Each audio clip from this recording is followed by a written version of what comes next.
کوئی بچہ پیدا ہوا ہے تو اس کا بھی فطرانہ دیا جائے گا، جی۔ اگر ان کا کوئی غلام ہے تو اس کا بھی فطرانہ دیا جائے گا۔ ٹھیک۔ بعض علماء یہ بھی کہتے ہیں کہ اگر کوئی مہمان آ جائے گھر میں تو اس کا بھی دینا چاہیے، یہ فطرانہ دیا جائے گا، یہ 2 دن پہلے۔ لیکن آج کل بعض علماء نے یہ فتوے جاری کر دیے ہیں یا یہ اجازت دی ہے کہ وہ 1 ہفتہ پہلے بھی جی فطرانہ دیا جا سکتا ہے۔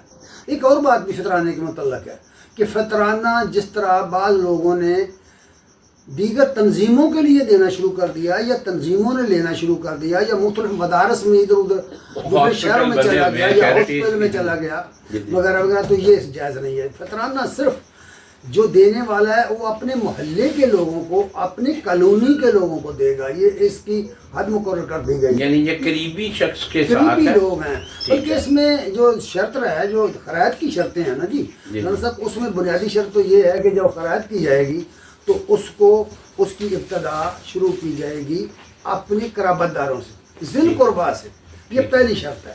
اس کے بعد یتیم ہیں، مساکین ہیں، مسافر ہیں اور بہت سارے لوگ جو بھی حقدار لوگ ہیں انہیں دیا جائے گا۔ اس کے بعد یہ جو اس کا پیمانہ مقرر کیا گیا ہے، جو اس کا نصاب مقرر کیا ہے، یوں سمجھ لیجئے، جی جی تو اس کی 2 حیثیتیں ہیں۔ عربوں کا طریقہ یہ تھا کہ وہ اپنی اجناس کو تولتے نہیں تھے، تولا نہیں کرتے تھے، ٹھیک ہے ٹھیک ہے۔ وہ اس کو پیمائش سے، پیمانے سے دیتے تھے، جس کو وہ عربی زبان میں صاع کہتے تھے، صاع۔ ٹھیک ہے یہاں ہمارے پنجاب کے اندر خصوصی طور پر جو زمیندار طبقہ ہے اور خصوصاً جو یہاں کے لوکل لوگ ہیں وہ اس کو ٹوپا کہتے ہیں۔ ٹھیک ہے وہ اس کی پیمائش اپنی گندم کی، اپنے گلے کی، جب جو موسم آ رہا ہے تو اس کی گلے کی اس کے ساتھ کرتے ہیں، اس کو ٹوپا کہتے ہیں۔ ٹھیک ہے۔ اب ظاہر ہے کہ ٹوپے کے اندر جب چیزیں ڈالی جائیں گی تو ان کے وزن میں کمی بیشی ہو جائے گی۔ اگر آپ آٹا ڈالیں گے تو زیادہ ڈلے گا، گندم ڈالیں گے تو زیادہ ڈلے گی، جو ڈالیں گے تو کم ڈلیں گے، اگر منقع ڈالیں گے تو کم ڈلیں گے، کھجوریں اور چھوارے ڈالیں گے تو ان کا وزن کے لحاظ سے وہ کم ہوں گے۔ ٹھیک ہے۔ وہ ٹوپا جو سا تھا مدینے والا، ایک وہ سا ہے، ٹھیک ہے دوسرا سا تھا کوفہ والا۔ ٹھیک ہے۔ ہمارے ہاں جو اختلاف پایا جا رہا ہے اس کے پیمانوں میں، اس کے اوزان میں، وہ اس وجہ سے پایا گیا ہے کہ جو لوگ کسی فقہ کے ماننے والے ہیں، اس کی تقلید کرنے والے ہیں، وہ جیسے ہمارے ملک میں حنفی فقہ کو اختیار کیا جاتا ہے، تو وہ ان کے نزدیک آج کل تو اس میں بھی ترمیم ہو گئی ہے، اہل علم نے ترمیم کر دی ہے اس میں بھی، لیکن اس کے نزدیک جو پیمانہ تھا کوفہ والا اس کو اختیار کیا گیا ہے۔ ٹھیک ہے۔ اور جو حدیث میں آ رہا ہے، جو اصل جس پر بنیاد رکھی گئی ہے، وہ مدینے والا تھا۔ ٹھیک ہے۔ ان کے اوزان میں فرق ہے۔ ٹھیک ہے۔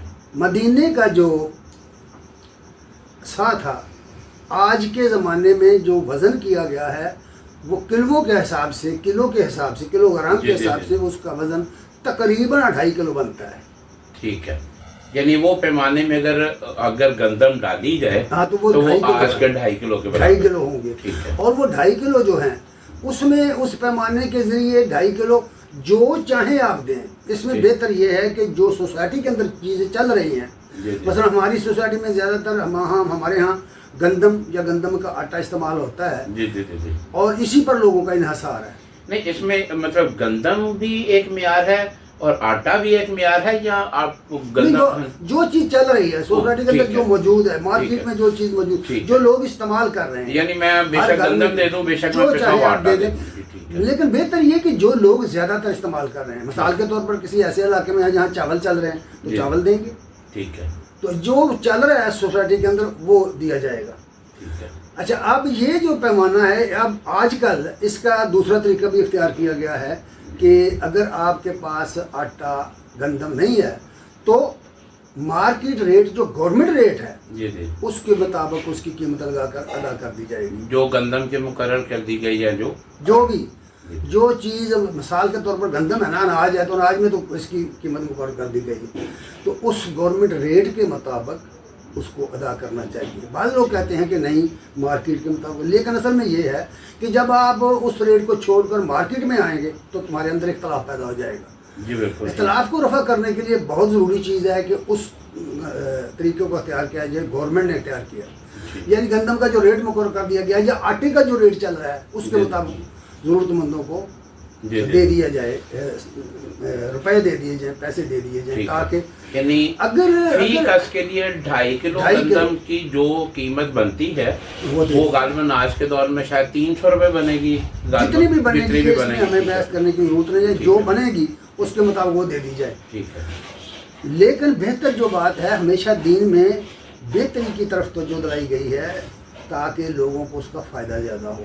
زمانے کے بدل جانے کی وجہ سے، ضروریات زندگی بدل جانے کی وجہ سے اب اس زمانہ تبدیل ہو چکا ہے، حالات بدل چکے ہیں، ضروریات زندگی بدل چکی ہیں، اس لیے بہتر ہے کہ کم از کم 1 ہفتہ پہلے ضرورت مندوں کو وہ دے دیا جائے۔ ٹھیک ہے۔ جن لوگوں نے 2 دن کی شرط لگائی ہے، اس کی وجہ یہ ہے کہ غریب آدمی پہلے استعمال کر لے گا اور پھر بیٹھا رہے گا۔ اس نقطہ نظر سے وہ کہتے ہیں کہ یعنی قریب جا کر صدقہ فطر کی ایک حکمت یہ سمجھ آ رہی ہے کہ اسے عید کے قریب جا کے دیا جائے تاکہ وہ مستحق جو ہے وہ عید کی خوشیوں میں شریک ہو سکے۔ جی ہاں۔ جی۔ دوسری بات یہ بھی کہی گئی ہے کہ اگر کسی حاجت مند کے پاس اتنے پیسے جمع ہو گئے ہیں یا اتنا غلہ جمع ہو گیا ہے کہ اس کی ضرورت پوری کر گیا ہے، جی۔ اور اگر اس کے قریب کوئی اور حاجت مند ہے جسے نہیں ملا، تو وہ اسے چاہیے کہ وہ بھی اس کو دے، اس میں سے اپنا۔ اچھا، یہاں ابھی تک ایک سوال تشنا ہے کہ دینے والے کا نصاب کیا ہے، وہ بھی نہیں آپ نے بتایا۔ نصاب اس میں نہیں ہے، اس میں فطرانے کے لیے مال کا نصاب مقرر نہیں کیا گیا۔ ٹھیک ہے۔ ہر وہ شخص، ہر وہ صاحب جس کی حالت بہتر ہے، ٹھیک ہے۔ وہ ہر آدمی اپنا فیصلہ کر سکتا ہے، یہ ٹھیک ہے۔ فتوے کی بات نہیں ہے۔ ٹھیک ہے ٹھیک۔ تو وہ اس کو اپنے یہ فطرانہ ادا کرے گا، اس کے لیے نصاب اس کے لیے وہ نصاب جو زکوٰۃ کا ہے یا جو بالکل دیگر شرط چیز نہیں وہ ہے، نہیں ہے۔ بالکل شرط نہیں۔ ماشاء اللہ جی، سبحان اللہ، جزاکم اللہ خیرا فی الدارین۔ ہماری بڑی سعادت ہے کہ ہمارے ساتھ ایک بہترین محقق، بہترین مصنف، بہترین دانشور موجود ہیں۔ آپ کو اللہ تعالیٰ نے قرآن کا بہترین تفسیر کرنے والا بنا دیا، ہمارے لیے یہ اللہ کی بڑی رحمت ہے۔ تو ہم آپ کے بڑے مشکور ہیں کہ آپ ہمارے پروگرام میں تشریف لائے۔ ناظرین، میں آپ کے رائے کا، آپ کے کمنٹس کا کمنٹس باکس میں منتظر رہوں گا۔ اب اپنے میزبان رانا ندیم صاحب، سینئر ایڈوکیٹ کو اجازت دیجیے۔ السلام علیکم ورحمۃ اللہ وبرکاتہ۔